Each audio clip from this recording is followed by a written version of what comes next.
नमस्कार मित्रांनो, आज मी एका अशा अजरामर कलाकृतीबद्दल बोलणार आहे.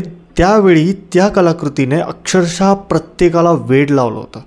तो ज्याच्या त्याच्या तोंडावरती फक्त एकच नाव होतं, ते म्हणजे मानापमान, संगीत मानापमान. काय होतं हे संगीत मानापमान, का त्याची आत्ता चर्चा होते त्याबद्दलच आपण सविस्तर गप्पा मारणार आहोत. तो कुठेही जाऊ नका, शेवटपर्यंत माझ्यासोबत राहा. नमस्कार, माझं नाव रवींद्र आणि आपण पाहताय आपलं लाडकं यूट्यूब चॅनल रचनापुत्र रवींद्र. तुम्ही सर्व विचारात पडला असाल की अचानक आज मानापमानबद्दल बोलण्याचं कारण काय.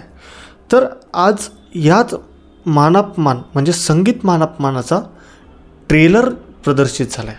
त्यामुळेच कदाचित मला अशी इच्छा झाली की आपण नाटकाबद्दल सुद्धा थोडं बोलावं. चित्रपटाबद्दल तर आपण बोलणारच आहोत, यात काय वाद नाही. आतासुद्धा मी चित्रपटाबद्दल बोलणार आहे आणि चित्रपट रिलीज झाल्यानंतर सुद्धा चित्रपटाबद्दल बोलणार आहे. पण माझी इच्छा आहे की माझ्याकडे नाटकाबद्दल असलेली माहिती, थोडीफार जी काही माहिती आहे ती मला तुम्हाला सगळ्यांना सांगायची. तर कृष्णाजी प्रभाकर खाडेलकर हे या नाटकाचे म्हणजे मानापमान, संगीत मानापमानाचे लेखक आहेत. यांच्याच लेखणीतून ही अजरामर कलाकृती आपल्या सर्वांच्या समोर आली.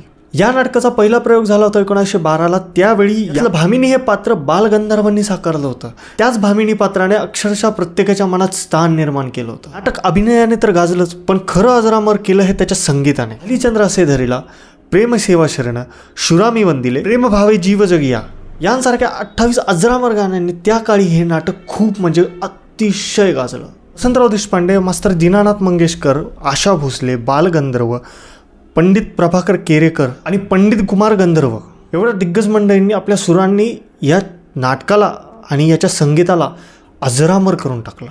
ही होती या नाटकाबद्दल माझ्याकडे असलेली थोडीशी माहिती. आता आपण बोलूया ट्रेलरवर.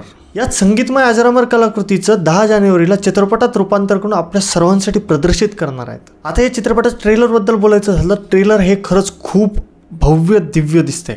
यातले सेट्स बघा, यातले कॉस्ट्यूम बघा, यातले डायलॉग्स बघा, यातलं त्यावेळेचं जे वातावरण निर्मिती केली आहे, खरंच म्हणजे अक्षरशः त्या लेवलचा मॅच करण्यासाठी जो काही प्रयत्न इथे दिसतो ना, तो खरंच हे चित्रपटाचं आकर्षण आहे. याच आकर्षणापायी 10 जानेवारीला प्रेक्षक नक्की चित्रपटगृहात गर्दी करतील. ट्रेलरमध्ये जसं दिसतं त्यानुसार सेट्स तर मोठे आहेतच, ठीक आहे, सेट्स तर मोठे आहेतच, सोबत ज्वेलरीवरती सुद्धा खूप काम केलं आहे. आणि काही ठिकाणी ग्राफिक्सचे शॉटसुद्धा आहेत, जे CGI म्हणतो आपण त्याला, कॉम्प्युटर जनरेटेड इमेज, त्याचा सुद्धा वापर केलेला आहे, ग्राफिक्सचा सुद्धा वापर केला आहे. भरपूर ठिकाणी ॲनिमेशनचा सुद्धा वापर केला जाणार आहे. याचा एक अंदाज मला हे ट्रेलर बघताना नक्की जाणवून येतो. मला ट्रेलरमध्ये अजून आवडलेली गोष्ट म्हणजे या जे कलाकार दाखवलेत ते खरंच कसलेले आणि त्या कामात तरबेज असलेले कलाकार या चित्रपटात दिसतील आपल्याला. यावेळी देखील कट्यारसारखंच काम आपल्याला या सगळ्यांच्या माध्यमातून दिसणार आहे का, यासाठी खरंच उत्सुकता आहे मला. आणि मेन गोष्ट म्हणजे की या वर्षाच्या सुरुवातीलाच हा चित्रपट येतोय. हे वर्ष मराठी चित्रपटसृष्टीला भरभराटीचं असणार, यात काही शंकाच नाही. संगीत मानापमान हे सुरांसाठी आणि संगीतासाठी खऱ्या अर्थाने ओळखलं जातं. यावेळी तीच मेजवानी आपल्यासमोर शंकर एहसान लॉय घेऊन येतात.